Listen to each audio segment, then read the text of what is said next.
This is Bobby C. at the world's most famous arena, where on Thursday night the New York Knicks got back in the win column after a tough buzzer beater in Philadelphia Wednesday.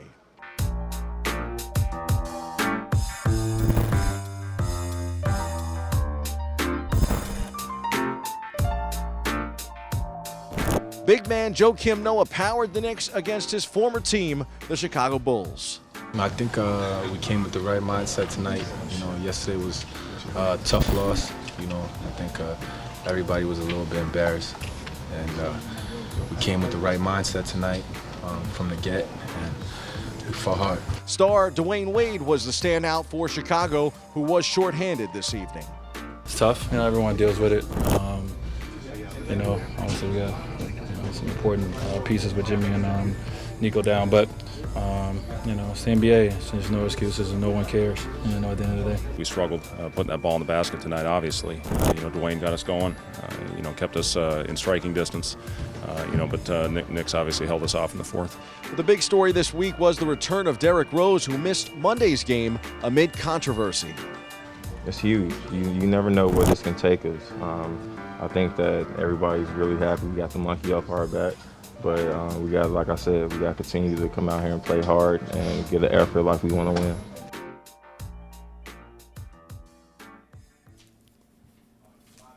It's been a rough stretch for the 18-22 Knicks, where wins haven't been easy to come by. But Thursday night at the world's most famous arena was a step in the right direction, even with Chicago shorthanded. The Knicks needed a victory a night after falling to the Sixers in Philly at the buzzer. Carmelo Anthony had 23 points, and Derrick Rose and Joakim Noah had big games against their former team en route to the 104-89 win.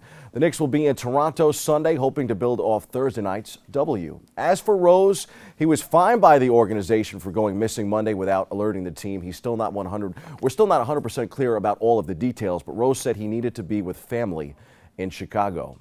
Tuesday night in Brooklyn, first-year Nets coach Kenny Atkinson renewed acquaintances with his former team, the Atlanta Hawks. Atkinson was a top assistant for Hawks head coach Mike Budenholzer. He talked about facing his mentor in the postgame on a night when Atlanta would earn a 117-97 win. Yeah, they came ready to play, and I think most importantly, they just did a great job playing within each other, and they obviously play together, trust each other, and everyone knows their roles, and they all buy into the system and believe in it. We just gotta find a way to play consistent every game. Just come out, play hard. I think if we play hard, we come out and play hard for 4 quarters. Good things to happen. Again, I know, have an intimate knowledge of how they play and the players they have. It's, again, look at the tape and watch it, see if we can pick up some things. And they set the bar high. And, we can look at it and say, someday we'd like to, strive to be, a similar program. So, but we have a lot of work to do. Last night, the Nets didn't fare much better against New Orleans, falling 104-95 at home. That's their 8th straight defeat. Growing pains in Brooklyn for a rebuilding program, but I still believe Atkinson has the 8-win Nets on the road to better days. The Nets will be in Toronto tonight and home for Houston on Sunday. Time for some quick hitters. The Rangers earned an impressive 5-4 win over Columbus Saturday. They host Toronto tonight and will be in Montreal Saturday. Meanwhile, the Islanders have Florida tonight and Carolina tomorrow, while the Devils, coming off a 3-2 OT loss to Edmonton Thursday, will skate tonight against Calgary and Sunday against Vancouver.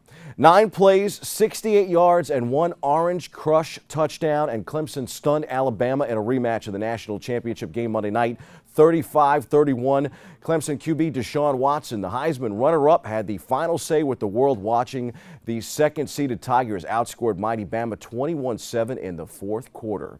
It's been some week for college sports junkies. The national championship game didn't disappoint on the gridiron. And then there's UConn women's basketball, which just never seems to disappoint. The #1 Huskies matched their own record 90-game winning streak in a 102-37 win over #20 South Florida Tuesday night, and will now go for number 91 at Southern Methodist on Saturday in Dallas. By the way, the victory ties them with their previous mark, which was set in December 2010 before Stanford ended the streak. The previous streak was held by John Wooden's men's UCLA team in the 1970s. They won 88 straight. Lots of history there. The NFL wildcard round did not shake up exactly as I had suggested nor hoped, especially for the New York Football Giants. I may have been right about the 11-5 season, but Green Bay quickly dashed my prediction of a Giants-Patriots Super Bowl this past weekend. The G-men looked great in the first half, especially defensively, but Aaron Rodgers and the Pack broke through late in the third and fourth for a 38-13 final. Wide receiver Odell Beckham Jr. had arguably his worst game of the season. He was limited to 29 yards on 4 catches despite 11 targets. His drops Sunday and the Giants' offensive woes as a unit were not enough to go toe-to-toe with Green Bay. Houston topped Oakland and Seattle got past Detroit while Pittsburgh defeated Miami last weekend. The divisional round this weekend will feature Seattle at Atlanta Saturday at 4:35 p.m. and Houston at New England at 8:15 p.m. and then Pittsburgh in Kansas City Sunday at 1:05 and Green Bay at Dallas at 4:40 p.m. on Sunday. The San Diego Chargers will be the Los Angeles Chargers next season, according to reports. The team will return to L.A. where the franchise started in 1960. Those are the headlines. We hit the C-list for a comment on maturity.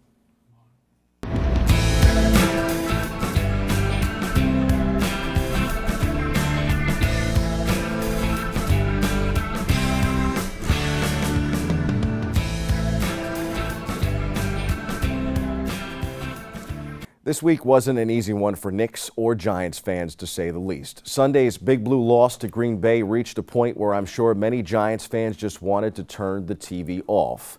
Now, although we may have had Super Bowl aspirations for them, the reality is the Giants went from a non-playoff team a year ago to a playoff team this season and perhaps a serious contender if everything had broke just right.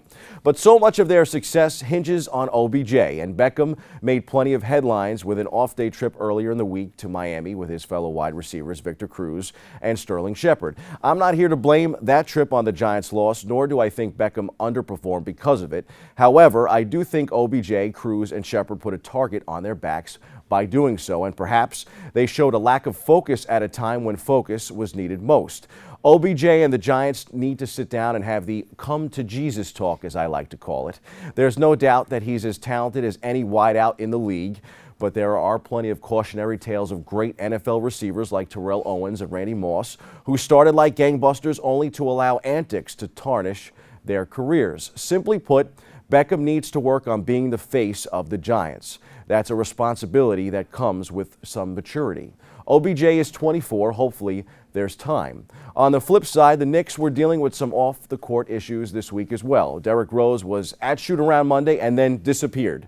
He's 28 years old, but by NBA standards, he's a veteran and been around the league longer than OBJ has been in the NFL. Now, despite that, I think Rose needs to prescribe to the same medicine of maturing a little. I have no problem with him being away from the team or having a family emergency, but he's got to shoot a text or drop a line and let the franchise, or at the very least, a teammate know. Both Rose and OBJ became distractions for their teams, and distractions can equal losses when you play at the highest level.